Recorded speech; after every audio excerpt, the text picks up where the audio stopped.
ഇവിടുത്തെ MLA സംബന്ധിച്ചോളം കഴിഞ്ഞ കാലങ്ങളിൽ ഒരു തരത്തിലുമുള്ള ഒരു വികസന ചെറുപ്പക്കാർക്ക് സാധ്യമാകേണ്ടിയിരിക്കുന്നതോ ക്രിയാത്മകമായി കൊണ്ട് ഈ സമൂഹത്തിനകത്ത് ചെയ്യേണ്ടതോ ഈ നാട്ടിലെ സാധാരണക്കാരായി വരുന്ന മനുഷ്യനെ ചേർത്ത് പിടിക്കേണ്ടതായി വരുന്ന അടിസ്ഥാന സൗകര്യ വികസനങ്ങൾ പോലും നടപ്പിലാക്കാൻ കോട്ടക്കൽ മണ്ഡലത്തിലെ കഴിഞ്ഞ കാലങ്ങളിൽ നമ്മൾ പ്രതിദാനം ചെയ്ത MLAക്ക് സാധ്യമായിട്ടില്ല എന്നുള്ളതാണ് ഇവിടെ നമ്മൾ മനസ്സിലാക്കാൻ കഴിയുന്നത്.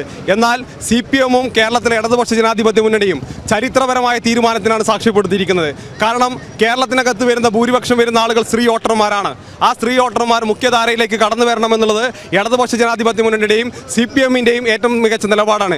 ആ നിലപാടിൻ്റെ ഭാഗമായിക്കൊണ്ടാണ് കോട്ടക്കൽ മണ്ഡലം കഴിഞ്ഞ 10 വർഷക്കാലം ആയിക്കൊണ്ട് ഒരു തരത്തിൽ പോലുമുള്ള കേരളത്തിലെ ഗവൺമെൻറ്റിൻ്റെ വികസനങ്ങളെ ഒരു തരത്തിൽ പോലും കിട്ടാതിരുന്ന കോട്ടക്കൽ മണ്ഡലത്തിലേക്ക് ഒരു സ്ത്രീ ഇറക്കിക്കൊണ്ട്, ഒരു വനിതാ കാൻഡിഡേറ്റിനെ ഇറക്കിക്കൊണ്ട്, പ്രവാസി സംഘടനയുടെ പ്രവർത്തനങ്ങൾക്ക് കഴിഞ്ഞ കാലങ്ങളിൽ നേതൃത്വം കൊടുത്തിരുന്ന സ്ത്രീ ഇറക്കിക്കൊണ്ട് ഈ മണ്ഡലം തിരിച്ചുപിടിക്കാനും അതോടൊപ്പം തന്നെ ഈ മണ്ഡലത്തിലെ വികസന പ്രവർത്തനങ്ങൾ നേതൃത്വം കൊടുക്കാനും തീരുമാനിച്ചിട്ടുള്ളത്.